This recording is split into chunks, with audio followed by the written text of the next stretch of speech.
이 시간 하늘로부터 난 지혜로 살아가는 사람이라는 제목으로 함께 말씀 나누도록 하겠습니다. 오늘 말씀은 지혜에 관한 말씀입니다. 그럼 먼저 지혜하면 구분을 하고 싶은 게 지혜와 지식, 뭐가 어떻게 다를까요? 지식은 아는 거죠. 사실을 아는 거예요. 책을 보고 뭐 공부를 하고 어떤 걸 경험을 하고 배워가지고 아는 걸 말합니다. 요즘은 참 지식이 넘치는 세상이에요. 하루 종일 TV 틀어놓고 있으면 뉴스만 틀어놔도 뭐 뉴스에서 뭐 사회 소식, 경제, 뭐 정치, 문화, 세계, 뭐 예술, 뭐 스포츠 할 거 없이 온갖 그 소식들을 또 정보들을 흘러서 나오기 때문에 TV에서 하는 얘기만 듣고 있어도 나중에 되면은 내가 다 아는 것 같아요. 그리고 전문가가 되어 있습니다. 거기다가 요즘은 또 유튜브 다 보시잖아요. 유튜브 보면 누가 어떤 사람이 얘기하고 또 어떤 사람이 가르쳐주고 이거 보면은 난리가 나는 거예요. 참 그런 거 많이 보시는 분들 보니까 어느 순간 그분들이 전문가이시더라고요. 그분이 의사보다 더 많이 아시고 또 그분이 뭐 경제 쪽으로도 뭐 사회 경제 할 거 없이 모든 분야에서 참 전문가 수준이 되는 그런 지식이 넘쳐나는 그런 시대인 것 같습니다. 그렇게 우리가 살아가면서 보면 참 지식이 뛰어난 사람들은 참 많이 보게 돼요. 그러나 지혜로운 사람을 만나는 게 참 어려운 시대 같아요. 그래서 우리가 삶을 살아갈 때는 참 지혜로운 게 중요하구나. 지혜가 참 중요하다라는 생각이 듭니다. 학교 시험지에는 뭐 시험을 치면은 문제는 정답이 딱 있지만 우리가 살면서 부딪히게 되는 문제들, 그런 문제들은 딱 떨어지는 정답이 없으니까 그래서 지혜가 필요하구나. 삶의 여러 선택의 갈림길을 만나게 되는데 그 갈림길 앞에서 이런 가능성들을 생각해보고 어떤 게 더 나은 길일까, 어떤 게 더 좋은 길일까, 그렇게 선택을 고심하면서 할 수밖에 없잖아요. 자, 그런데 우리는 미래를 알 수 없고 사람의 마음을 알 수도 없고 또 일이 진행되는 동안에 어떤 변수를 다 파악할 수 없기 때문에 늘 선택 앞에서 두려움과 어려움을 마주할 수밖에 없습니다.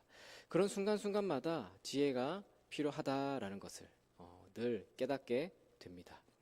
거기다 우리는 특별히 하나님을 믿는 사람들이잖아요. 하나님을 믿는 사람들로서 그래서 어떤 선택을 하고 결단을 할 때마다 이 선택이 나에게, 우리에게 물론 이익이 되고 유익하고 또 도움이 될까를 생각하긴 해야 되겠지만 그 생각만을 하는 게 아니라 지금 내가 하는 이 선택이 하나님의 뜻에 합당한 일인가? 라는 것을 생각해야 한다라는 것이죠. 하나님 앞에서 내가 이 일을 함에 있어서 부끄러움이 없는가? 하나님이 이 일을 통해서 기뻐하실 것인가? 라는 것을 우리가 생각해야 합니다. 그렇기에 우리는 세상의 가치관을 담은 세상의 지혜를 넘어서 하나님의 지혜를 구해야 합니다. 하나님의 뜻을 담은 하나님의 말씀에 합당한 하나님의 지혜를 구해야 하는 것이죠. 그렇다면 우리가 구해야 할 하나님의 지혜, 하늘로부터 난 그 지혜가 어떤 지혜이겠습니까? 어떤 지혜일까요? 오늘 말씀은 그 하나님의 지혜가 무엇인지를 우리에게 분명히 가르쳐 주고 있습니다. 먼저 야고보서 말씀을 계속해서 살펴보고 있는데요. 야고보서 말씀은 예수님의 동생인 야고보가 모든 그리스도인에게 보낸, 그리스도인 공동체에 보낸 편지이죠.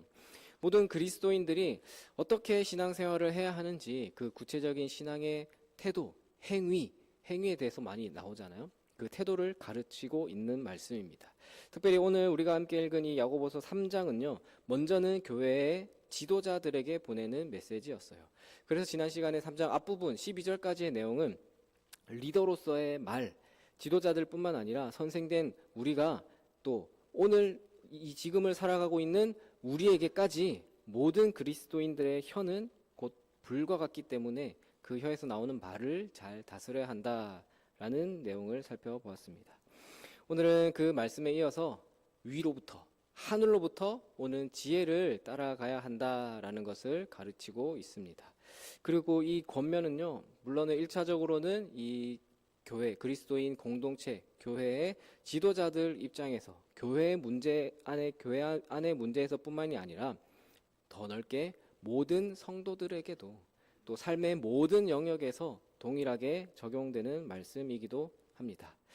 자, 먼저 본문 13절을 보시면 이렇게 말하죠. 13절을 보시면 너희 중에 지혜와 총명이 있는 자가 누구냐? 그는 선행으로 말미암아 지혜의 온유함으로 그 행함을 보일지어다. 행함을 보일지어다. 자, 먼저 여기서 지혜롭다라고, 지혜롭고 총명한 사람은 결론은 행함. 지혜롭고 총명한 사람은 행하는 사람이다라는 이야기거든요. 입으로 떠드는 사람이 아니에요. 선행으로 말미암아 그 행함을 보일지니라. 그의 행실과 태도로 그 지혜로움을 증명하는 사람이에요. 그 지혜는, 그러면 그 지혜로움은 어떻게 드러나냐? 온유함으로 드러난대요. 온유함으로. 자, 온유함이라고 하면요, 온유라는 단어를 설명할 때 1차적으로는 말을 길들여지지 않은 말을 길들이는 그 행위를 온유함으로 설명을 하거든요. 그렇게 단순히 어떤 성격이 온유하다, 성격이 부드럽다라는 그 의미가 아니라요, 그 의미를 넘어서 자기의 힘을 절제하는 것, 자기의 권리를 주장하지 않고 공동체를 세우는 태도, 그런 의미를 포함하는 말이에요.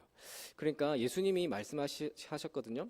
온유한 자가 땅을 기업으로 받겠다. 팔복을 설명하면서 온유한 자가 천국을 받을 것인데 그 땅을 기업으로 받는다라는 그 말씀이 다 이런 의미가 담긴 말씀이에요. 그러니까 지혜로운 사람은요, 자기 의를 드러내지 않는 거예요. 자기 지식을 뽐내는 게 아니라요, 공동체를 세우기 위한 태도를 가진 사람이 온유한 사람이다, 지혜로운 사람이다. 그럼 그 지혜는 그 온유한 행실로 드러난다라는 뜻입니다. 자, 근데 또 반대의 경우가 있어요. 또 어떤 지혜는 전혀 다른 열매를 맺는데요. 14절부터 또 보시면 그러나 너희 마음속에 독한 시기와 다툼이 있으면 자랑하지 말라. 진리를 거슬러 거짓말하지 말라. 이러한 지혜는 위로부터 내려온 것이 아니요 땅 위의 것이요 정욕의 것이요 귀신의 것이니 라고 표현을 해요. 자, 먼저 14절에 보니까 독한 시기와 다툼이라고 해요. 이게 한마디로 세상의 지혜라는 말이에요. 세상의 것. 하늘로부터 오는 게 아니라 세상의 지혜라는 말입니다. 시기라는 건요, 뭐 시기 질투 표현을 하잖아요. 단순히 부러워하는 거, 어떤 사람, 어떤 일을 부러워하는 것이 아니라, 그걸로 그냥 부러움으로 끝나는 게 아니라 그 부럽기 때문에 그 부러운 위치에 있는 사람을 끌어내려야 되는 거예요.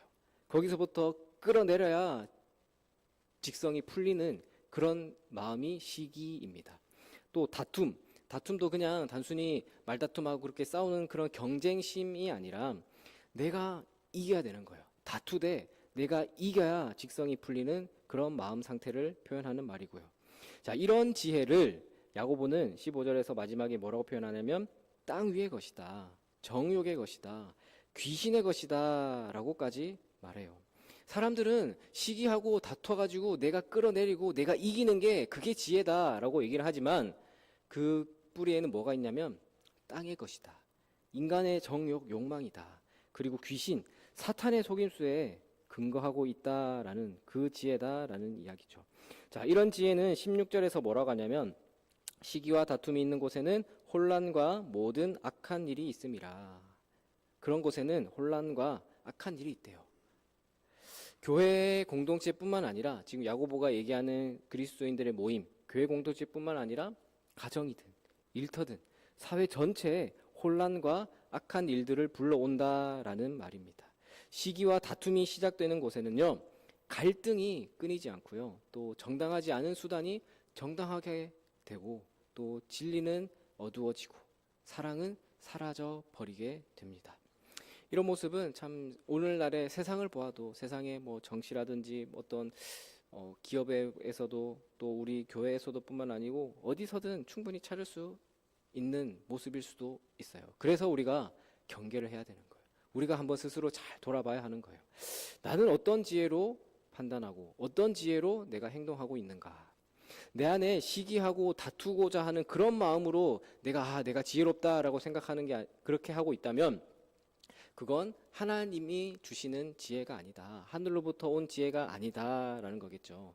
그래서 야고보는요, 위로부터 하늘로부터 오는 지혜를 얘기하면서 이렇게 쭉 8가지를 얘기하거든요. 17절에 보시면 오직 위로부터 난 지혜는 첫째 성결하고 그 다음에 화평하고 관용하고 양순하며 긍휼과 선한 열매가 가득하고 편견과 거짓이 없다. 이런 게 지혜로움을 표현하는 말인데, 그러니까 이걸 보면은 딱 하나만 떠오르면 돼요. 이게 뭘 말하냐? 예수 그리스도. 이런 표현을 보면은 예수님의 모습을 표현하는 거구나. 예수님이 저런 모습을 가지셨구나라고 떠올리면 됩니다. 그래서 간략히 한번 살펴보면요.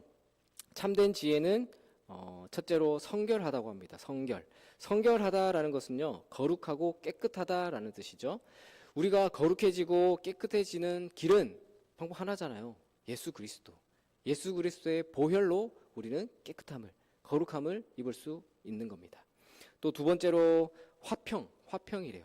화평, 평화, 샬롬, 에이레는요, 하나님과의 관계 안에 있을 때, 또 그 이웃과의 먼저 하나님과의 바른 관계로 있을 때, 그 다음에 이웃과의 관계가 화평한 거예요.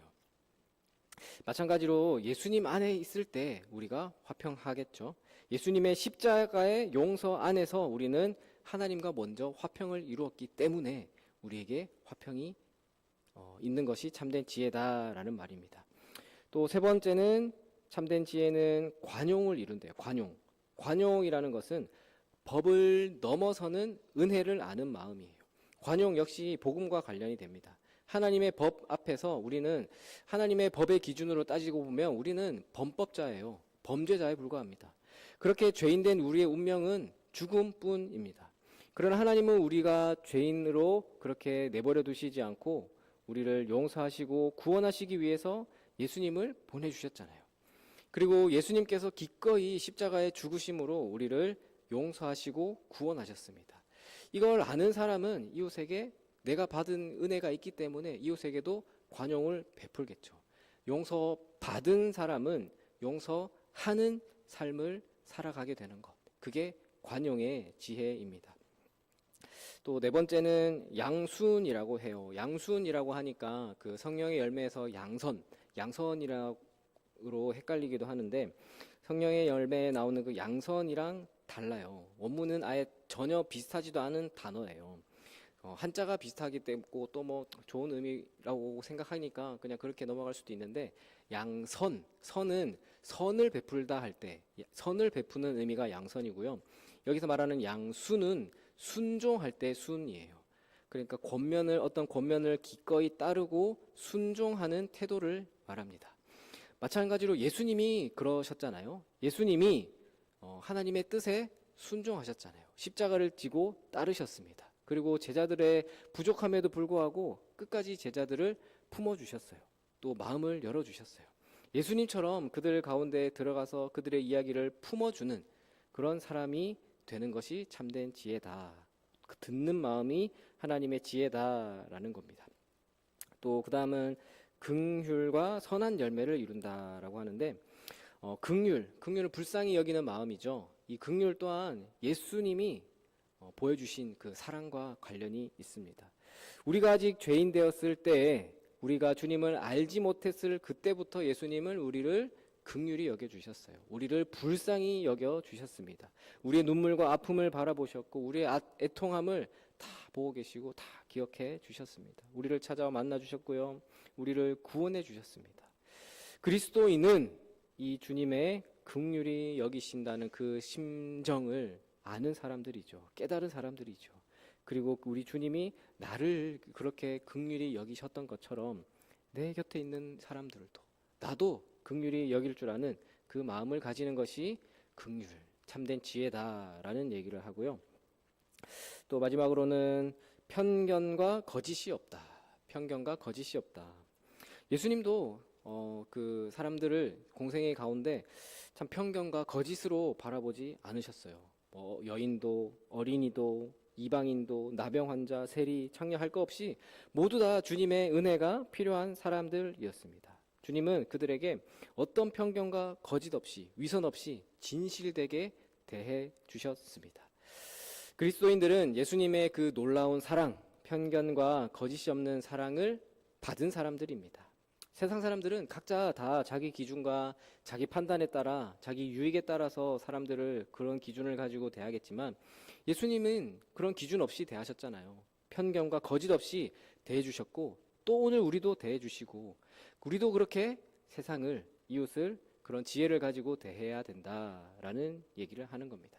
그래서 이 얘기를 종합해 보면 결국 하늘의 지혜, 위로부터 오는 지혜는 다름 아닌 예수 그리스도를 아는 것, 예수님을 닮아가는 것, 예수님의 그 십자가의 사랑을 알고 예수님의 그 사랑 안에 먼저 온전히 거하면서 그 사랑을 드러내면서 그 사랑을 행하면서 살아가는 것, 그게 바로 하늘의 지혜로 사는 사람의 삶이다라는 것을 야고보는 말하고 있습니다.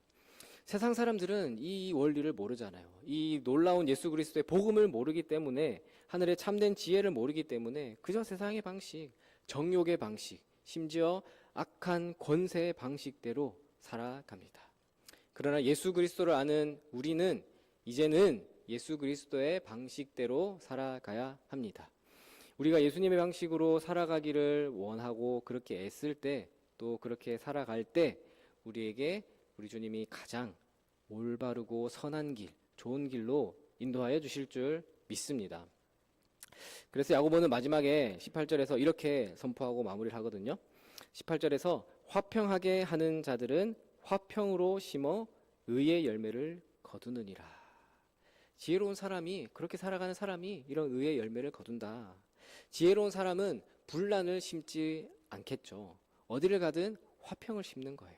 그리고 그 화평을 심은 결과로 의의 열매가 맺힌다라는 말이에요. 여기서 의라는 것도요, 단순히 어떤 우리가 얘기하는 정의, 윤리할 때 그 정의가 아니라 하나님과의 바른 관계를 맺게 될 것이다. 이 말은 하늘의 지혜로 사는 사람이 하나님의 그 뜻을 드러내며 하나님의 그 열매를 드러내는 삶을 살아간다라는 뜻입니다. 그리고 그 사람을 통해서 하나님의 나라가 이 땅 가운데 드러나고 실현될 것이다 라는 그 진리를 우리에게 말씀해 주시고 있습니다. 이 말씀이 참 우리 삶에 참 중요해요. 우리는 세상에 가서 일하고 사람들 만나고 여러 상황을 마주하잖아요.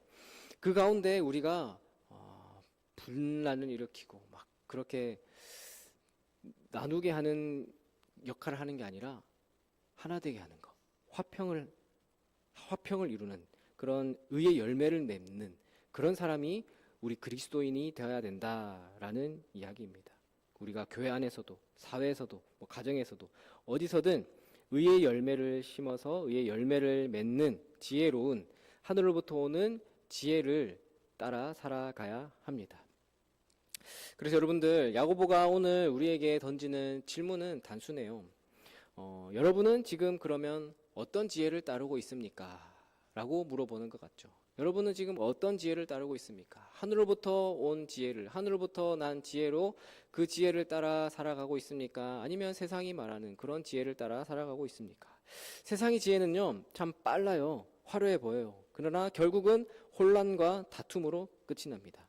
그러나 하늘의 지혜는요, 때로는 느리기도 하고 손해보는 것 같기도 하고 실패하는 것 같지만 결국은 의와 화평이라는 열매로 돌아오게 됩니다.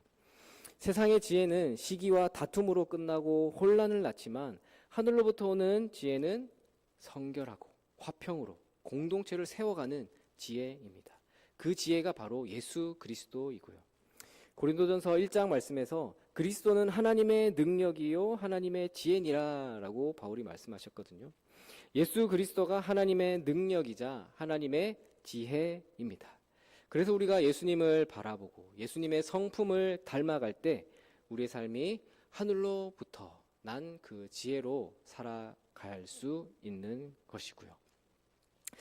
그래서 한 가지 이야기를 끝으로 말씀을 정리하겠습니다. 옛날 어느 한 나라에 한 왕이 후계자를 세워야 되는데 아들이 셋이 있었는데 이 셋 아들 중에 누구를 후계자로 세울까 고심이 되었다고 해요. 그래서 세 아들을 불러가지고 꽃 씨 있잖아요. 꽃 씨를 하나씩 나눠주면서 이렇게 말합니다. 자, 이 씨앗을 가져가서 잘 심어 보아라. 가장 이쁘고 아름다운 꽃을 피운 아들에게 나라를 물려주겠다 그러고서는 이제 시간이 흘렀어요. 아들이 돌아왔는데 첫째 아들은 아주 화려한 색감의 꽃을 들고 와서 제가 이렇게 꽃을 피웠습니다 라고 자랑을 합니다. 둘째 아들도 아주 향기로운 향이 나는 꽃을 피워서 들고 와서 제가 이렇게 꽃을 피웠습니다 라고 자랑을 하고요. 그러나 셋째, 이 막내 아들은요, 빈 화분만 들고 와가지고 울먹거리는 거예요. 아버님, 저는 아무리 그 꽃 씨앗을 심고 물을 주고 햇빛에 가꾸어 보아도 꽃이 피지 않았습니다. 죄송합니다 라고 이야기를 하는데 왕이 그제서야 그 얘기를 듣고 환하게 웃는 거예요. 그 씨앗은 원래 애초에 삶은 씨앗이기 때문에 절대로 꽃이 필 씨앗이 아니었어. 그런데도 꽃을 피운 형들은 다른 씨앗을 몰래 가져다가 심은 거지. 너는 정직하게 내가 준 씨앗을 그대로 심어 왔으니 내가 너에게 왕위를 물려주겠다 라고 했다고 합니다. 성도 여러분, 지혜는요, 단순히 머리가 좋아서 어떤 처세술에 능하고 임기응변에 뛰어난 그런 세상의 그 지혜를 말하지 않습니다. 우리는 술수에 능하고 처세술에 능하고 임기응변에 유능하게 대하는 그 지혜로 사는 사람들이 아닙니다. 우리는 하늘로부터, 위로부터 오는 지혜, 하늘로부터 오는 그 지혜를 따라 사는 사람들입니다. 예수님을 따라 사는 사람들이라는 거죠. 하늘의 지혜란 하나님이 주신 그 씨앗을 정직하게 인내로 심고 가꾸는 거예요. 사람들의 눈에는 미련해 보여요. 손해보는 것 같아 보여요. 꽃이 전혀 필 기미가 보이지 않을 수 있습니다. 그러나 결국 마지막에 드러나는 열매는요, 하나님이 친히 주시는 의와 평화의 열매다라는 것이죠. 그래서 야고보가 우리에게 이렇게 말하는 거예요. 화평케 하는 자들, 그게 우리가 영어로 얘기하는 피스메이커거든요. 피스메이커는 화평으로 심어 의의 열매를 거두느니라. 우리가 피스메이커가 되어서 하늘로부터 오는 지혜를 따라 화평으로 심는다면 결국은 의의 열매로, 하나님 나라의 열매로 돌아오게 됩니다. 그러니 우리 사랑하는 성도 여러분, 오늘 우리의 삶에서 어떤 지혜를 따라 그 씨앗을 심으시겠어요? 세상의 기준, 세상의 가치관, 세상의 방식대로 그런 온갖 방법을 동원해서라도 드러나기 위해서, 또 내가 이름을 높이기 위해서 그런 씨앗을 심겠습니까? 아니면 전혀 꽃이 필 기미가 보이지 않고 손해 보이는 것 같은 그런 하늘의 지혜를 따라 씨앗을 심겠습니까? 하나님은 우리가 하늘의 지혜를 따라 정직과 화평의 씨앗을 심기를 원하십니다. 하나님은 우리가 하늘의 지혜로 그런 삶의 선택을 하기를 원하시고, 정직하게 심고 끝까지 인내하며 걸어가심으로 결국은 그 하나님의 그 지혜를 따라서 결국은 의의 열매를 맺는 여러분들이 되시기를 바랍니다. 우리가 그런 삶을 살아갈 때 결국은요, 지금은 물론 희미합니다. 흐립니다. 보이지 않는 것 같아요. 손해보는 것 같아요. 그러나 결국 의와 평화의 풍성한 열매를 맺게 될 줄 믿습니다. 그래서 하늘로부터 오는 지혜, 예수 그리스도를 따라 살아가는 여러분들이 다 되시기를 주님의 이름으로 축원합니다. 기도하겠습니다.